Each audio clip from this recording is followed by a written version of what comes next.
नमस्कार, जय हिंद, वंदे मातरम। दोस्तों, स्वागत है आप सभी का गुरुजी वर्ल्ड एग्जाम स्टडी प्लेटफॉर्म में। राष्ट्र हित में शिक्षा, this is Dheeraj Dwivedi from Guruji world. दोस्तों, आज की है वीडियो आप सभी के नाम, जिसमें बताने वाले हैं 5 मिनट के अंदर टॉप 5 ऐसे शानदार और जानदार टिप्स एंड ट्रिक्स जो सी टेट एग्जाम को क्रैक ही करवा देंगे।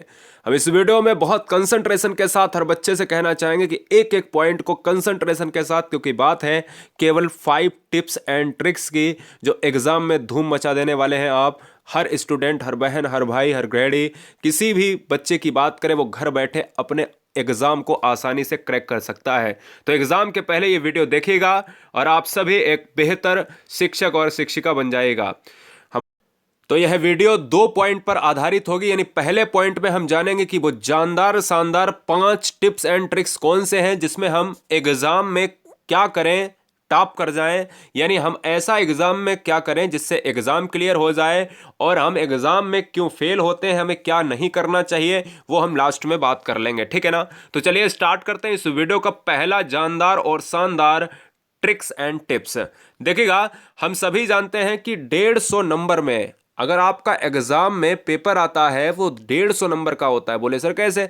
मैंने कहा अगर देखा जाए तो 5 सब्जेक्ट होते हैं और 30-30 नंबर के क्वेश्चन, यानी 30 क्वेश्चन हर पार्ट में होते हैं। तो 5 सब्जेक्ट हुए तो 50 और यहां पर 15 हो जाएगा। यानी 150 नंबर का 150 क्वेश्चन का पेपर होता है। ठीक है ना? 150 नंबर, 150 क्वेश्चन। अब बात आती है कि इसको डिवाइडेशन इस तरीके से किया जाता है, जो बच्चे परेशान हो जाते हैं कि सर हम एग्जाम को क्रैक कैसे करें, तो हम वही टिप्स देने जा रहे हैं। देखिएगा, 75 नंबर और 75 नंबर में डिवाइड किया जाता है। हर 30 क्वेश्चन का एक पोर्शन होता है। अगर बाल विकास के 30 नंबर 30 क्वेश्चन आ रहे हैं तो 15 नंबर यानी 15 क्वेश्चन के ऐसे प्रश्न होंगे जो पैडागोजिकल होंगे, बच्चे और अध्यापक से संबंधित होंगे। यानी पैडागोजी आपकी इंपॉर्टेंट है। तो आप ये कहोगे कि इन 70 नंबर में पैडागोजी अगर आती है तो हम इनमें 70 नंबर कर लेंगे, 70 क्वेश्चन कर लेंगे। बोले सर ये तो आपने नामुमकिन बात कर दी है। तो यही पर आधारित ये वीडियो है कि वो 70 क्वेश्चन कैसे करोगे आप। मिनिमम 70, आगे तो आप जा सकते हो। यही पैडागोजी आप 70 क्वेश्चन आसानी से कैसे कर सकते हो, यही 5 ट्रिक्स इसमें बताई गई हैं। तो देखिएगा, पहला यहां पर यह है टिप्स में कि बच्चा सर्वप्रथम बाद में अध्यापक। यानी जिस समय आप एग्जाम हॉल में बैठे होंगे उस समय अगर एग्जाम हॉल में क्वेश्चन पेपर को कर रहे होंगे तो 2-3 घंटे अपने आप को नीचा डाउन कर लेना और बच्चे को अधिकारी समझ लेना है।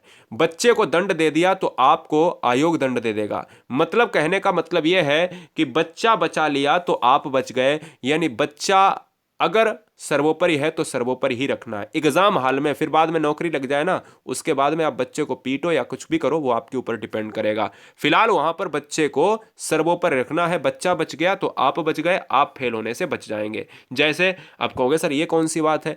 जैसे एक बार क्वेश्चन में पूछा गया, पिछली बार ऐसे ही क्वेश्चन हर बार आ रहे हैं, हमने अपने सेशन में कराया भी है, 20 नंबर पे था। फिलहाल हम नंबर पे नहीं जाएंगे। हमें यह क्वेश्चन पढ़ना है कि किसी छात्र के बारे में अनुपस्थित रहने पर आप निम्नलिखित में से क्या उपाय अपनाएंगे। अगर ये क्वेश्चन आ जाता है तो उस समय हम कैसे बच्चे को बचाएंगे। तो याद रखना है कि भैया अगर क्वेश्चन को करना है तो हमने ये क्वेश्चन कह क्या रहा है, अगर आप एक अध्यापक हैं और आपके यहाँ एक ऐसा बच्चा है जो कई दिनों से स्कूल नहीं आ रहा है, यही तो कह रहा है क्वेश्चन। तो हमने पढ़ना है ऑप्शन, उसके बारे में कक्षा के छात्रों से पूछेंगे। हो सकता है भाई छात्र के अनुपस्थित रहने का सही कारण पता लगाएंगे और इस ओर ध्यान नहीं देंगे, अवश्य नहीं समझेंगे, या फिर जो है उसे दंड दे देंगे। तो मैंने कहा दंड नहीं देना है, बच्चे को दंड दे दिया तो आप फेल हो गए। छात्रों से पूछेंगे ये भी नहीं है। सबसे सटीक आंसर पैडागोजी मानती है। तो याद रखना है बड़ा आंसर और सटीक आंसर, छात्र के अनुपस्थित रहने का सही कारण पता लगाएंगे। भैया साहब क्यों नहीं आए कल, है ना? मैं तो मजाक कर रहा हूं, लेकिन आपको थोड़ी देर के लिए अधिकारी मान लेना है अपने सीटेट एग्जाम को क्लियर करते समय। तो इसलिए याद रखना है बच्चे को दंड नहीं देना है। बच्चा कुछ भी करे, बच्चा चाहे जितनी शैतानी करे, आपको अपने क्वेश्चन में दंड नहीं देना है। फिलहाल आंसर जाएगा बी के साथ। अब हम टिप्स नंबर 2 पर आते हैं। सी टेट ये कहता है कि अगर बच्चे को, अगर यानी आपको, जो बच्चे यहाँ पर जो स्टूडेंट देख रहे हैं वीडियो, बच्चा नहीं, कोई छात्र नहीं, यानी आपके लिए बता रहा हूँ। सी टेट ये कहता है कि जो पैडागोजिकल कॉन्सेप्ट आते हैं वो नकारात्मक और सकारात्मक पर डिपेंड करते हैं। मतलब कि नकारात्मक और सकारात्मक पर पूरा पेपर ही डिपेंड होता है। इसमें बहुत बड़ा रोल होता है। 99% क्वेश्चन आप सही कर सकते हो ऑप्शन को देखकर। बोले कैसे? मैंने कहा बहुत आसान है। नकारात्मक सकारात्मक कैसे पहचानोगे? जैसे एक क्वेश्चन ले लेते हैं। कभी भी अब देखो मैं यहां पर एक और बात जोड़ना चाहूंगा, सी टेट एग्जाम को क्लियर करने के लिए कभी भी कोई ऑप्शन नकारात्मक में टिक नहीं करना है, नकारात्मक में टिक करना ही नहीं है और सकारात्मक ही हमेशा सोचना है। आपकी सी टेट पास करने के 99% चांसेस बढ़ जाएंगे केवल ये वीडियो देखने मात्र से ही। बोले कैसे? जैसे क्वेश्चन नंबर 1 में ले लेता हूं, ठीक है, नंबर पर मत जाइएगा। क्वेश्चन कह रहा है प्राथमिक स्तर पर पर्यावरण अध्ययन की पाठ्यपुस्तक में निम्नलिखित में से कौन सी विशेषता नहीं होनी चाहिए। अब देखना है कि यहां पर नहीं होनी चाहिए, तो याद रखना है कि निगेटिव पूछा है तो हमें निगेटिव आंसर लगाना है, और अगर पॉजिटिव पूछा होता तो मुझे पॉजिटिव लगाना होता। तो जरा हमें देखना है कि हमें ऐसा ऑप्शन ढूंढना है जो हमारे और अध्यापक के बीच में, यानी बच्चे और अध्यापक के बीच में या परिवेश के बीच में सही नहीं बैठता है। शिक्षार्थी को वैविध्यपूर्ण पृष्ठभूमि की जरूरत को पूरा करती है, ये तो पॉजिटिव है, ये आंसर हमारा नहीं होगा। यह वास्तविक कहानी और घटनाओं को शामिल करती है, ये पॉजिटिव है, आंसर नहीं होगा। यह परिभाषा और अमूर्त अवधारणाओं की व्याख्या करने पर ध्यान केंद्रित है, देखो सबसे बड़ा आंसर है, और लगभग लगभग क्या है, ये निगेटिव है। हमेशा याद रखना है कि बच्चे को कभी भी व्याख्या से, कभी भी परिभाषाओं को रटवाना नहीं है, इसलिए जब रटवाना नहीं है तो यही आंसर हो जाएगा। कभी भी बच्चों को दंड नहीं देना है, ना व्याख्या करना है, ना परिभाषाओं को रटवाना है। अगर ये चीज समझ में नहीं आ रही तो अगले टिप्स में आपको समझ में आ जाएगी, ठीक है, अगले टिप्स में समझ में आ जाएगी, यानी टिप्स नंबर 4 में। चलो आगे की बात करते हैं। टिप्स नंबर 3 क्या है? सी टेट एग्जाम क्रैक करने में जो कोई टीचर आपको नहीं बताएगा, वो गुरुजी वर्ल्ड एग्जाम स्टडी बताता है। मैराथन क्लास अगर देखना चाहते हैं तो लिंक नीचे मिल जाएगी, या फिर आप कल का वेट करें, ठीक है ना। इसलिए याद रखना है कि अगर आपको शिक्षक या शिक्षिका बनना है तो गुरुजी वर्ल्ड देश में केवल ऐसा प्लेटफॉर्म है जो केवल शिक्षक और शिक्षिका की वैकेंसी पर फोकस करता है। इसलिए अध्यापक वाला चैनल, अध्यापिका वाला चैनल गुरुजी वर्ल्ड है। अगर आप पहली बार वॉच किए हैं तो सब्सक्राइब कर लें। ये आपकी मर्जी है आप कितने नंबर गेन करते हैं, क्योंकि ये वीडियो 100% नंबर गेन कराएगी। बड़ा आंसर, तीसरा टिप्स है ये कि बड़ा आंसर और पॉजिटिव आंसर। अगर उस समय आप सिचुएशन में फंस जाते हो जिस समय सी टेट एग्जाम में आप एकदम टाइम कम बचा है और एकदम से आपको एग्जाम का प्रेशर बढ़ गया है कि सर अब कॉपी भी जमा करनी है, गोले भी नहीं भर पाए, तो आपके सामने बुकलेट रखी होगी और उस समय आप 30 क्वेश्चन अगर बच गए आपके, तो फटाफट गोले पे भरो और एकदम देखो कि बड़ा आंसर इसमें क्या है, इसमें क्या है, इसमें क्या है, एबीसी एबीसी एबीसी में एक ऑप्शन ऐसा लेना है जिसमें बड़ा आंसर हो। बोले कैसे? ये भी सर कोई बात हुई? मैंने कहा बिल्कुल बात है। जैसे एक क्वेश्चन लेते हैं 4 नंबर, भाषा शिक्षण के संदर्भ में बाल साहित्य का उद्देश्य क्या है। क्वेश्चन क्या कह रहा है? अब मुझे वहां टाइम नहीं पता है, मुझे तो वहां पर दिख नहीं रहा कि क्वेश्चन क्या कह रहा है, मैंने आंसर पर यहां पर देखा सटीक में और मेरे पास टाइम नहीं है, तो मैंने क्या कहा, आंसर को क्लिक कर दिया। बड़ा आंसर है क्योंकि सबसे बड़े में यही लिखा हुआ है। और प्रोत्साहन करना क्या है? प्रोत्साहन करने वाले आपको 3 से 4 क्वेश्चन मिलेंगे। अगर आपको कुछ भी समझ में ना आए तो प्रोत्साहन करने वाले, अवसर प्राप्त करने वाले ऐसे ऑप्शन को क्लिक कर लेना, ठीक है, याद रखना है।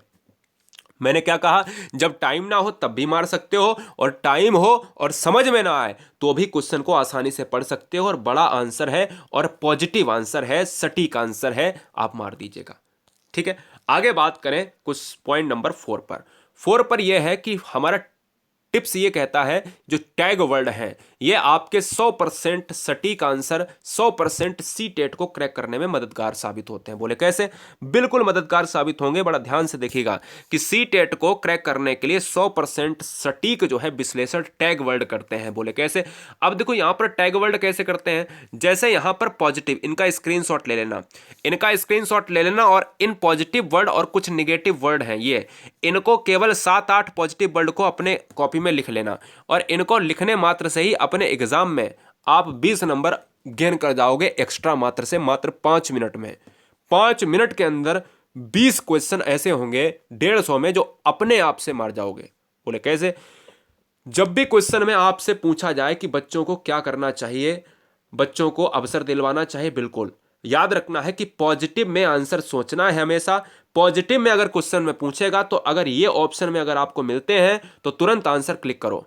अगर ये जितने भी वर्ड आपको मिलते हैं आंसर में तो आप तुरंत आंख बंद करके अवसर देना, आंसर मार दो। अगर ऑप्शन में प्रोत्साहन देना, मिलेगा कोई एक ही इनमें से, अगर आपको चर्चा में शामिल करना, ये 3 पॉइंट जो है ना, ये 3 पॉइंट सबसे ज्यादा पूछे जाते हैं, और ये 3 ही पॉइंट ऐसे हैं जो 15 नंबर 150 में आपकी 75 नंबर की पेडागोजी है, तो 15 नंबर जो है इन 75 नंबर में अवसर देना, प्रोत्साहन देना, चर्चा में शामिल करना, ये मिलेगा।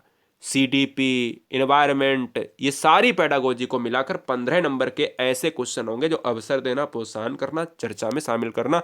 अगर ये ऑप्शन में होते हैं तो तुरंत आप क्लिक करके आंसर का गोला भर देना, ठीक है ना। सीखने को देना, सृजनात्मकता, ये सभी हैं अर्थपूर्ण, भावपूर्ण, चित्र, भ्रमण, है ना। अगर किसी बच्चे का ज्ञान स्थायी करना है तो भ्रमण करवा देना, है ना। तो याद रखना है गतिविधियों में शामिल करना। चौथे नंबर पर सबसे ज्यादा जो पूछा जाता है वो यहां पर 1, 2, 3 के बाद गतिविधियों में शामिल करना बच्चों को, ये बहुत बार आता है, ठीक है। तो ये चीजें आपको याद रखनी है। जैसे ही ये वर्ड लिखें दिखें आपको, तुरंत आपको पॉजिटिव वे में मार देना है।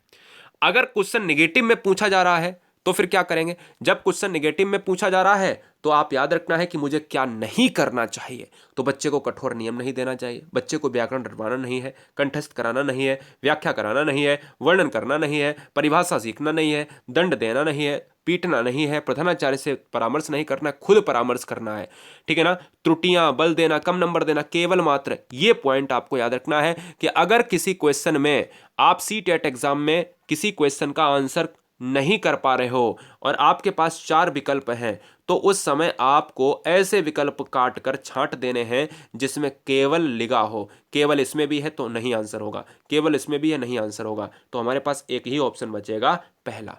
याद रखना है कि केवल वाला कोई भी आंसर आपको लेना नहीं है। जब पॉजिटिव वे में पूछा जाए, नेगेटिव वाले में पूछा जाए तो केवल लगा देना है। 5वें पॉइंट पर हमने लिए हैं कुछ टॉपिक वर्ड्स। हमने कहा कि पियाजे, कोहलबर्ग, वाइगोस्की, इनको आपको पढ़ना है, ठीक है ना, जिसकी लिंक आपको नीचे मिल जाएगी।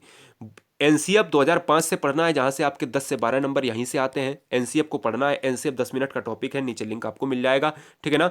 मूल्यांकन से आपके आएंगे और बुद्धि से आपके 5-6 नंबर आएंगे, ठीक है ना। अनुवांशिकता व वातावरण से आपके 2 नंबर आएंगे और अधिगम से आपके 2 नंबर आएंगे। और हम आपको बता देना चाहते हैं 1 नंबर पुस्तक से आएगा और 2-3 नंबर सृजनात्मकता से आएंगे। ऐसे टॉपिक वर्ड हैं जहां से सारे क्वेश्चन बनते हैं, ठीक है ना। पावलोव को पढ़ लेना है।